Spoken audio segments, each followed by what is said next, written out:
기도드립니다. 아멘. 오늘 하나님께서 우리에게 주신 말씀은 구약 예레미야 21장 1절에서 10절까지의 말씀입니다. 예레미야 21장 1절에서 10절까지의 말씀입니다.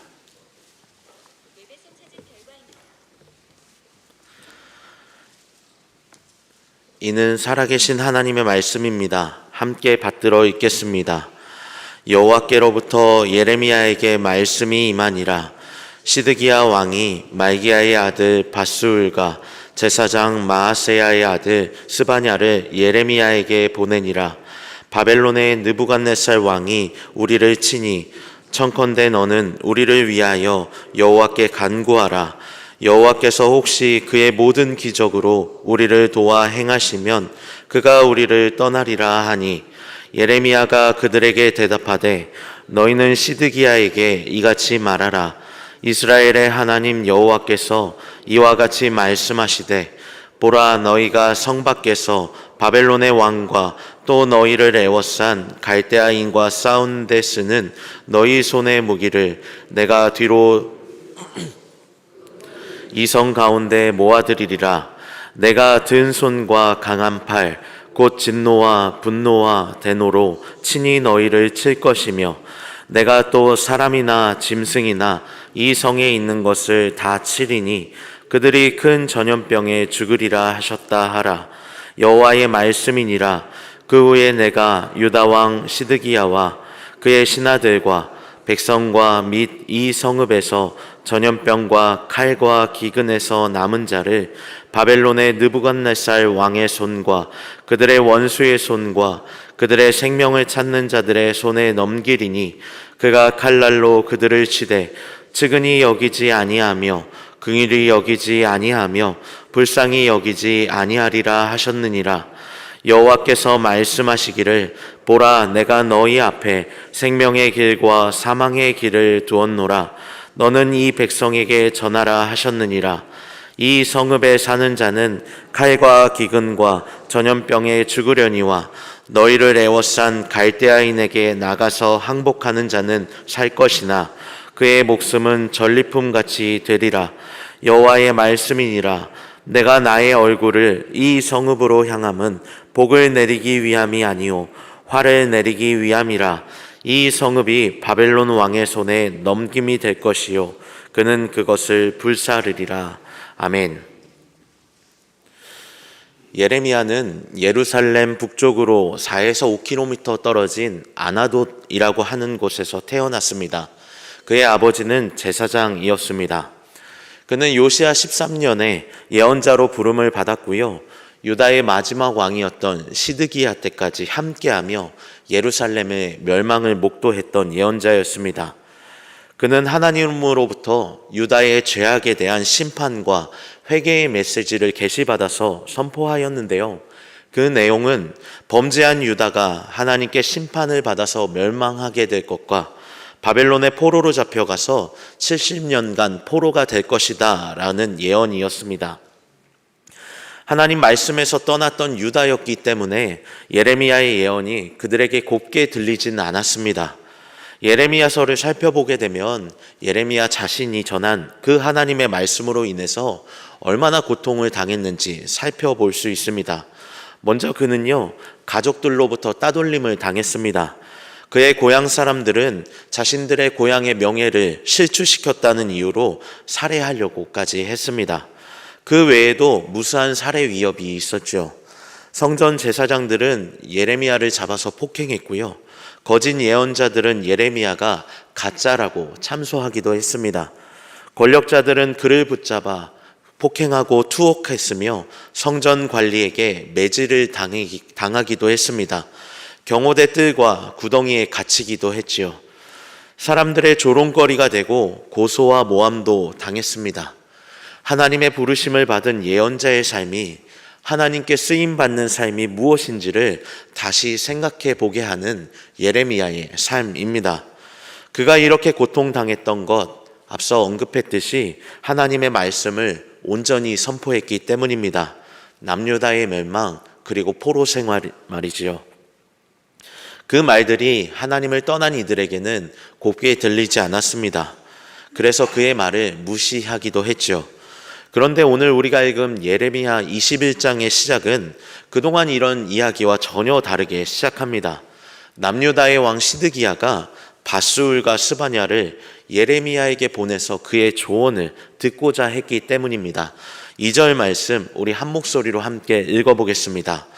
바벨론의 느부갓네살 왕이 우리를 치니 청컨대 너는 우리를 위하여 여호와께 간구하라. 여호와께서 혹시 그의 모든 기적으로 우리를 도와 행하시면 그가 우리를 떠나리라 하니. 아멘. 이들은 비록 예레미야가 곱게 느껴지진 않았지만 하나님이 그와 함께 하신다는 것을 시드기야가 알았기 때문에 예레미야에게 도움을 요청하게 된 것입니다. 오늘날 기독교인들도 저마다 어려움을 겪고 있죠. 때로는 조롱을 당하기도 하고 공격을 당하기도 합니다. 회사에서는 말도 못하는 수모를 당하기도 하지요. 그러나 예레미야처럼 비록 우리가 그런 공격을 당한다 할지라도 결국 그들이 우리의 진짜 모습을 알아차리게 될 것임을 기억하시길 바랍니다. 우리가 하는 말, 우리가 하는 행동을 보며 그들은 비록 우리를 공격한다 할지라도 중요한 순간에 우리와 함께 하시는 하나님의 도우심을 간구하게 될 것임을 잊어서는 안 됩니다. 그러니 오늘 우리의 삶 속에 주변의 소리가 아니라 하나님의 말씀 앞에 정직하게 나아가는 저와 여러분 되길 바랍니다. 그렇게 살아가는 저와 여러분의 삶을 통해 하나님의 하나님 되심이 드러나게 되는 때가 올 것임을 기억할 수 있는 여러분 모두 되길 바랍니다. 시드기야는 밧수울과 스바냐를 통해 바벨론의 느부갓네살 왕이 예루살렘에 쳐들어온 상황이라고 이야기하고 있습니다. 덧붙여 예레미야에게 하나님께 간구해서 기적을 베풀어 주시길 요청해 달라는 이야기를 전하고 있습니다. 하지만 예레미야의 대답은 그런 시드기야의 요청과 거리가 먼 대답이었습니다. 오늘의 본문 3절에서 7절 말씀 우리 한 목소리로 함께 읽겠습니다.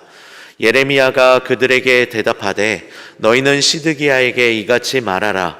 이스라엘의 하나님 여호와께서 이와 같이 말씀하시되 보라 너희가 성 밖에서 바벨론의 왕과 또 너희를 애워싼 갈대아인과 싸우는 데 쓰는 너희 손의 무기를 내가 뒤로 돌릴 것이요 그것들을 이 성 가운데 모아들이리라.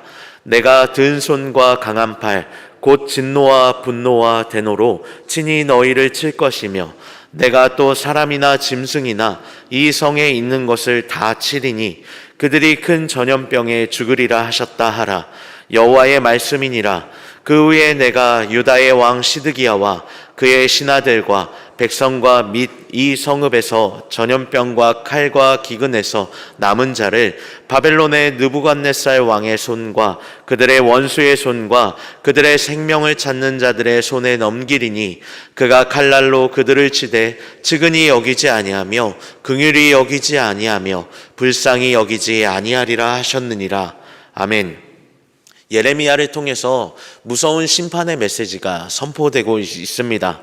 예루살렘 성 밖에서 에워싼 바벨론의 군대, 그들과 싸우기 위해 사용했던 이스라엘 사람들의 무기를 성 안쪽으로 돌리겠다라고 하나님께서 말씀하고 계시기 때문입니다. 그 무기들이 성 안쪽으로 돌린다는 것은 예루살렘을 위해서 더 이상 이 무기가 효과가 없음을, 쓸모가 없음을 말씀해 주고 있는 겁니다. 그뿐만 아닙니다. 하나님께서는 바벨론의 군대를 성 안으로 들이겠다 말씀하고 계십니다. 하나님은 더는 유다의 백성이 아니라 오히려 바벨론 편에 서서 이스라엘 백성들을 무찌르시겠다 이렇게 말씀하고 계신 것이죠. 5절에 나오는 말씀, 내가 든 손과 강한 팔로 치겠다라고 말씀하는 이 내용이 하나님이 지금 어느 편에 서 계신지를 보여주는 구절이라고 할 수 있습니다. 든 손과 강한 팔은요, 하나님께서 이스라엘 백성들을 애굽의 종살이에서 건져내실 때 애굽 사람들에게 드러내신 능력을 표현했던 말이었습니다. 든 손과 강한 팔로 이스라엘을 구원하셨던 하나님이 이제는 든 손과 강한 팔로 이스라엘을 심판하고 계신 것입니다. 도대체 왜 하나님은 이들을 이렇게까지 심판하고자 하셨던 것일까요? 왜 남유다는 이런 하나님의 마음을 이해하지 못했던 것일까요? 그것은 안타깝게도 하나님께 받은 은혜 때문이었습니다. 아니, 더 정확하게 이야기하자면 하나님께 은혜를 받고 난 이후에 방종한 삶을 선택했던 유다의 죄악 때문이었습니다. 하나님은 이스라엘을 선택하셨습니다. 그리고 하나님께서는 이스라엘에 거하셨습니다. 성전에 임재하셔서 이스라엘과 함께 하셨지요. 그리고 하나님께서는 자신의 마음에 합한 사람이다 라고 말씀하셨던 다윗과 언약을 맺어 주셨습니다. 사무엘하 7장에 나오는 다윗 언약입니다. 남유다의 백성들은, 아니 이스라엘 백성들은 일상의 불의가 가득하고 정의와 공의가 무너졌음에도 불구하고 우리에게는 다윗 언약이 있기 때문에, 이 땅에는 하나님의 성전이 있기 때문에 절대로 우리의 나라는 망하지 않을 것이다 라는 생각을 했던 겁니다. 참 아이러니하죠. 성전은 하나님께서 이스라엘과 함께 하고자 하시기 위해서 지었던 곳입니다. 다윗 언약은 하나님 앞에 신실한 다윗과 맺은 하나님의 언약이었습니다. 하나님의 놀라운 은혜의 상징들이지요. 그런데 참 안타깝게도 바로 그것이 이스라엘의 삶을 더럽히고 타락시키는 원인이 되었던 것입니다. 사랑하는 명선의 성도 여러분, 하나님의 은혜를 기억하시길 바랍니다. 그러나 과거에 받은 은혜에 묻혀 살지 않길 바랍니다. 이스라엘 사람들이 행한 실수가 바로 이것이었습니다. 과거에 받았던 은혜, 매우 소중하고 감사했던 경험이지만 그보다 더 중요한 것은 바로 오늘 나에게 임하시는 하나님의 은혜라는 사실을 기억하시길 바랍니다. 과거에 묶여있는 한 우리는 오늘의 삶을 놓칠 수밖에 없습니다. 바라기는 날마다 나에게 찾아오셔서 말씀하시는 그 하나님을 갈망할 수 있게 되는 저와 여러분 되길 바랍니다. 하나님은 계속해서 예레미야를 통해 이렇게 말씀하고 계십니다. 오늘의 본문 8절과 10절의 말씀입니다. 함께 읽겠습니다. 여호와께서 말씀하시기를, 보라, 내가 너희 앞에 생명의 길과 사망의 길을 두었노라.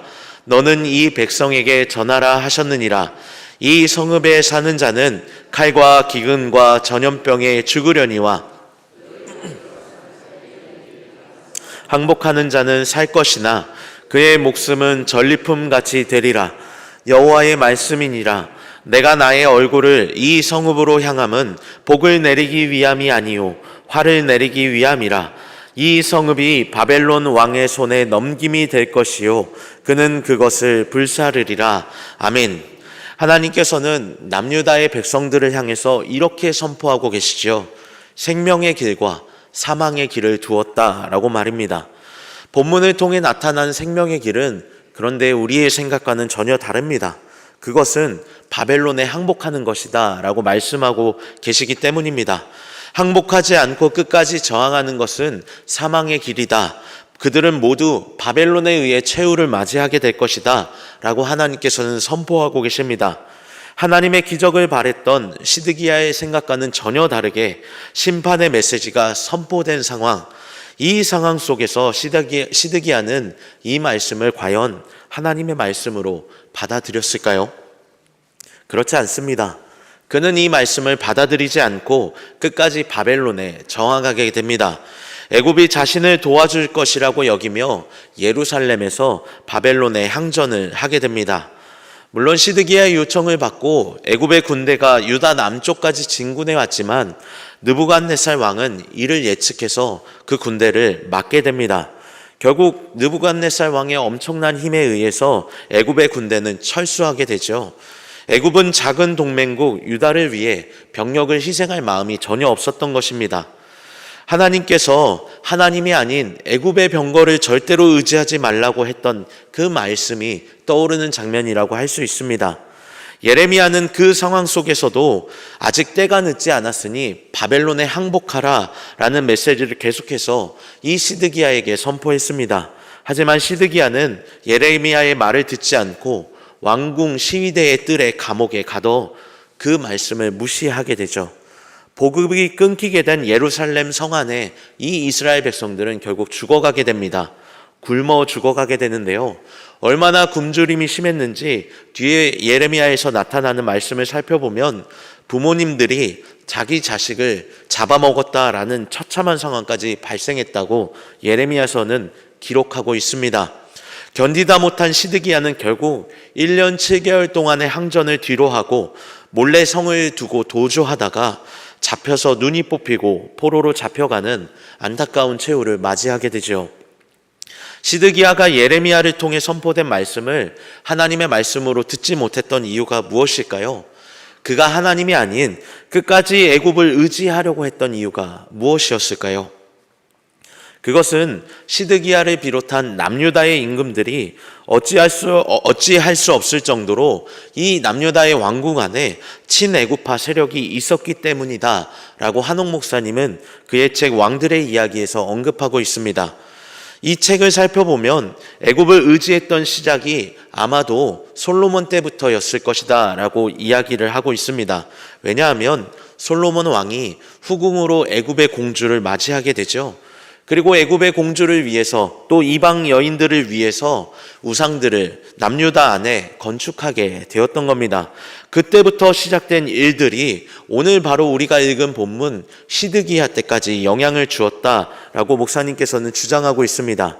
하나님께서는 분명히 왕이 된 자는 말과 무기를 의지하지 말라고 하셨고 애굽의 도움을 구하러 가지 말라라고 말씀하셨음에도 불구하고 시간이 지나면서 하나님과 맺었던 하나님으로부터 들었던 그 말씀을 어기기 시작했던 겁니다. 수백 년의 시간이 지나 유다 왕실에는 애굽과 함께 했던 사람들이 남아서 세력을 형성했기 때문에 끊임없이 하나님의 도우심을 구하기보다는 애굽을 의지하려고 했지 않았을까라고 생각해 볼 수가 있는 것이죠. 처음에는 애굽의 도움을 요청해 볼까라는 작은 생각이 하나님을 의지하지 못하게 하는 길이 되었음을 보여주는 장면이라고 할 수 있습니다. 사랑하는 성도 여러분, 오늘 우리의 삶에 끊어내지 못하고 있는 작은 애굽들이 있다면 오늘 이 시간 결단하여 끊어낼 수 있는 은혜가 함께 하시길 바랍니다. 이 정도는 괜찮지라고 이야기하는 것들, 하나님이 기뻐하시지 않는다는 것을 알매도 불구하고 너무 작게 느껴지기 때문에, 너무 부족해 보이기 때문에 무시하고 있었던 것들, 바로 그것이 훗날 애굽의 병거처럼 우리를 하나님과 멀어지게 하는 것임을 기억할 수 있는 저와 여러분 되길 바랍니다. 바라기는 과감하게 결단하고 끊어냄으로써 하나님의 도우심만을 구할 수 있게 되는 저와 여러분 모두 되시기를 주님의 이름으로 축복합니다. 이야기가 이렇게 끝나게 되면 하나님의 심판이 너무나 무섭게 느껴지지만 사실 이 이야기는 여기서 끝나지 않습니다. 남유다가 멸망하고 포로로 잡혀간 이후 포로 기한에서 돌아오지 않았던 이스라엘 백성을 향한 하나님의 계획이 있었기 때문입니다. 하나님께서는 이들을 이방 땅에 남겨두시게 되지요. 그들을 우리는 디아스포라 유대인이라고 부릅니다. 이 디아스포라 유대인들은 수백 년의 시간 동안 예루살렘으로 돌아가지 않고 자신이 거주했던 지역에서 또 다른 지역으로 이동하며 생활하게 됩니다. 그렇게 생활했던 사람들 중에 수백 년의 시간이 지나 신약의 역사에 등장하는 사람이 있는데요. 그 사람이 누구냐면 바로 아굴라입니다. 브리스길라 아굴라 부부 기억하시죠? 바울이 자신이 마지막 서신에서 동역자라고 표현했던 그 부부입니다. 바울과 함께 고린도에서 아름다운 동역을 이루며 하나님의 역사를 계속해서 써내려갔던 사람이 바로 이 아굴라입니다. 바로 이 아굴라의 조상, 그의 첫 시작이 어디냐면 바벨론에 잡혀갔다가 고국으로 귀환하지 않았던 유대인들이었던 겁니다. 역사의 단편으로만 보게 되면 하나님의 심판을 받아서 끝난 것처럼 보이지만 그것이 생명의 길처럼 느껴지지 않음에도 불구하고 진정한 생명의 길이 될 수 있었던 것은 하나님께서 온 역사를 주관하시며 인도하고 운행하고 계시기 때문입니다. 하나님의 말씀처럼 그것이 생명의 길이었음을 우리는 신약 성경의 말씀을 통해서 확인해 볼 수가 있는 것입니다. 사랑하는 성도 여러분, 때론 우리의 삶이 하나님을 떠나 살아갈 때가 있습니다. 그러다 보면 찾아오는 어려움도 있고요. 하나님의 채찍, 하나님의 심판도 경험할 때가 있습니다. 그러나 그 모든 과정은 결국 우리를 가장 선한 길로 인도하시는, 생명의 길로 인도하시는 하나님의 손길이라는 사실을 기억하시길 바랍니다. 비록 남유다의 사람들이 하나님을 떠났다 할지라도 그들이 그것으로 인해 그로 인해 심판을 받아 바벨론의 포로가 되었다 할지라도 이후의 시간을 바라보시며 새롭게 엮어가시는 하나님의 놀라운 은총이 있음을 기억하시는 저와 여러분 되길 바랍니다. 하나님의 섭리를 기억하며 우리의 삶을 돌아보고 새로운 은혜로 엮어가시는 하나님을 기대하며 살아가는 저와 여러분 되시길 주님의 이름으로 축복합니다.